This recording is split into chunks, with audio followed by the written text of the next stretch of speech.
Muy buenas noches, me presento, soy Jefferson Javier Méndez Rojas, estudiante de tercer semestre de Ciencias Políticas y Jurídicas de la Universidad Nacional Abierta y a Distancia.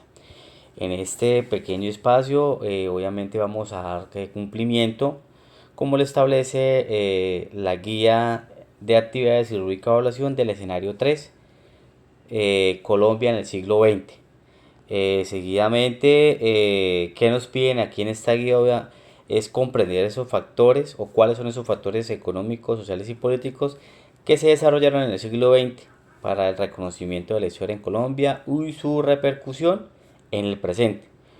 Como consta la guía de actividades que nos piden obviamente realizar en una plataforma Storyteam, digamos que como una presentación, contar, desarrollar y adaptar a través de una historieta los elementos, digamos que específicos como personajes, ambiente, conflicto, eventos como el inicio, el medio y el fin, de lo que fue de una u otra manera esos aspectos económicos, políticos y sociales. También, como en el paso 2 ya lo habíamos dicho anteriormente, es una lectura dentro de esta herramienta y hacer una pequeña presentación de donde se va, digamos que a relatar de una manera sucinta los inicios del siglo XXI y exponiendo cuáles son los principales aspectos sociales, políticos, económicos ocurridos en la década de 1910 hasta 1930 y obviamente tener en cuenta las consecuencias de la Guerra de los Mil Días, la Primera Guerra Mundial y los efectos de la Gran Depresión en Colombia. Seguidamente entonces vamos a presentar, eh, digamos que esta se podría decir que una línea de tiempo. Entonces, como bien lo decía, tenemos una introducción y un contexto histórico. Bienvenidos obviamente a este Storyteam sobre los principales aspectos económicos, políticos y sociales en Colombia en el siglo XX. Digamos que este periodo fue crucial para el desarrollo del país, marcado por importantes eventos y transformaciones que de una u otra manera aún al día de hoy influyen en nuestra sociedad. Pero ¿cuáles fueron esos inicios del siglo XX? Tenemos tres aspectos importantes: aspectos sociales, aspectos políticos y de una u otra manera aspectos económicos. En los aspectos sociales, digamos que fueron esas consecuencias de la Guerra de los Mil Días ocurridas en 1899 a 1902. Esta guerra, digamos que en Colombia es devastada o devasta una economía destruida, una sociedad, digamos que de una otra manera fracturada, hay un cambio social y a medida de que digamos que la nación se recuperaba, hubo un movimiento, digamos que hacia la modernización y la urbanización, aunque persistían, digamos que esas profundas desigualdades sociales. Como aspectos políticos, obviamente tenemos el surgimiento de la Guerra Mundial. Esto suscitó en 1914 hasta 1918, esos 4 años. Y aunque Colombia, digamos que no participó directamente, el conflicto sí afectó las exportaciones del café, digamos que otros productos, impactando de manera directa a la economía colombiana. Digamos que hubo esa inestabilidad política. ¿Por qué la inestabilidad política? Obviamente porque hubieron unas luchas, ya sea por el poder, la continuidad, digamos que marcados por el conflicto entre los partidos liberal y conservador. Y también en esos aspectos políticos, digamos que hubo esa gran depresión en 1929. Obviamente pues la crisis global que tuvo efectos devastadores en Colombia, reduciendo drásticamente la demanda de las exportaciones, especialmente el café, que era pues obviamente una de las fuentes, digamos que más fuertes que teníamos aquí en Colombia. Y obviamente era pues una fuente de ingreso. Pero después digamos que de como esos inicios del siglo XX, si nos vamos, como bien lo dice, hacia 1945 y 1958 también surgió, digamos que unos eventos que marcaron la historia, ¿no? Entonces, digamos que estos eventos son conocidos o fueron conocidos como el periodo de la violencia. ¿A qué voy con esto? Digamos que el Bogotazo, exactamente, pues surge en 1948 Pues debido a qué? Al asesinato de Jorge Eliezer Gaitán.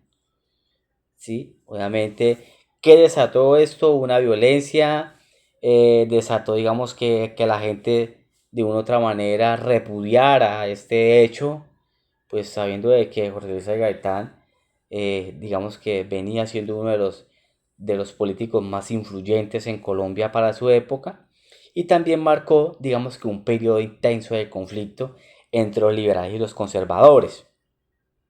También debemos tener en cuenta de que dentro de este gobierno, se puede decir de que en 1953 al 57, esto estaba obviamente en su momento el señor Gustavo Rojas Pinilla. También se veía como esa dictadura. ¿Por qué? Porque obviamente en el gobierno de Rojas Pinilla se implementó la medida de la modernización y buscó estabilizar el país.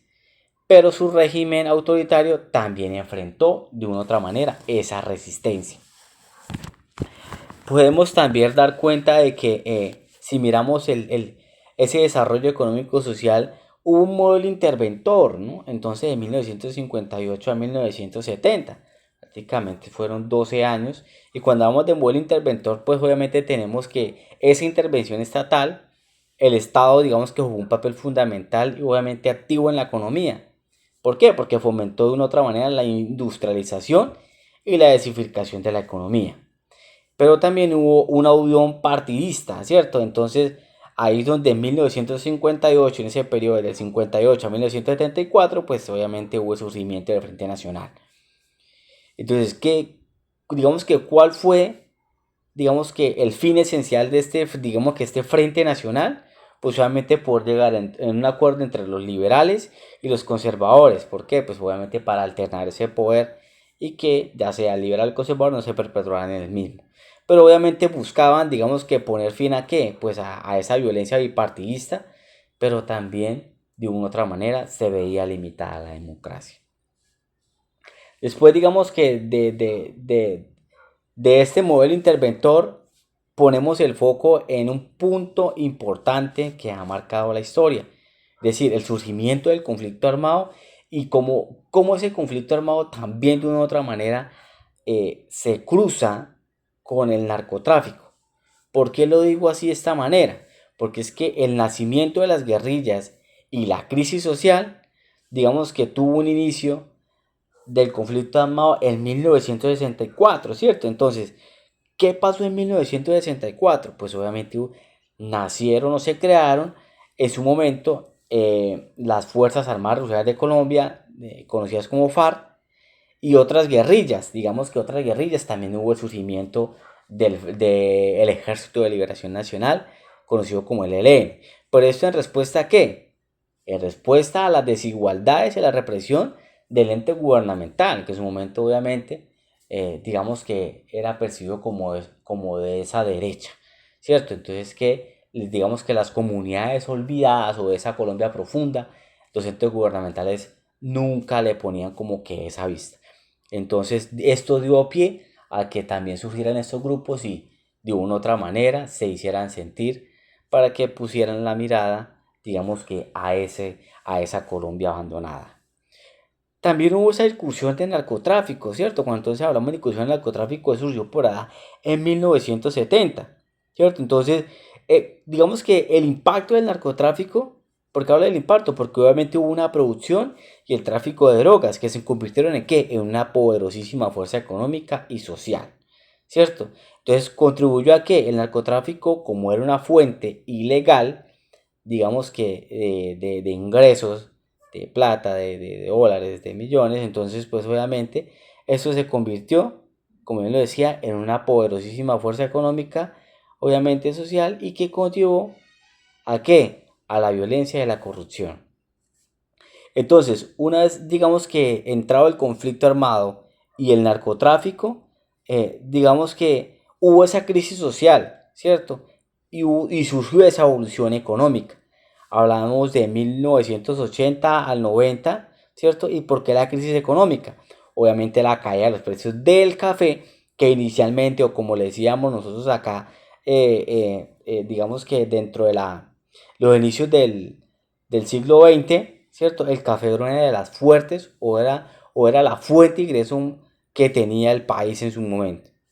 Entonces, digamos que esa crisis también de la caída del café fue por el mismo auge que tuvo el narcotráfico, ¿cierto? Entonces se descentralizó aún más el país, ¿cierto? Entonces los movimientos sociales, pues obviamente al ver de que el narcotráfico, digamos que trajo consigo toda esta ola de violencia, toda esta desigualdad y todo lo que puede traer la violencia, desplazamientos, homicidios, masacres, homicidios selectivos, mejor dicho, todo eso, digamos que todo ese conflicto devastador, de una u otra manera, pues ¿qué llevó a los movimientos sociales?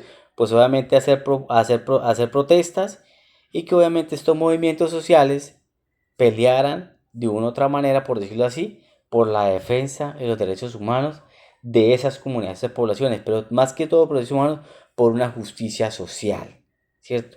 Entonces, ¿esto a qué llevó? A las protestas, manifestaciones, pues llevó a qué? A una nueva constitución de 1991, que eso pues trajo consigo la constitución del 91, ¿cierto? Se implementó esa constitución y ¿qué buscaba esa constitución? Pues obviamente modernizar el Estado y mejorar los derechos humanos y establecer un marco para la paz.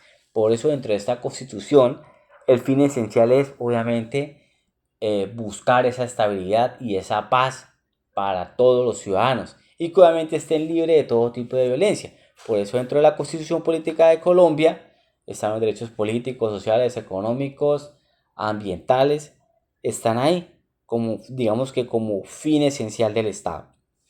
Pero entonces digamos que todo este pequeño recuento, ¿a qué nos lleva a nosotros? ¿Cierto? A que tengamos una reflexión final. Esto quiere decir, ¿cuál es el mensaje?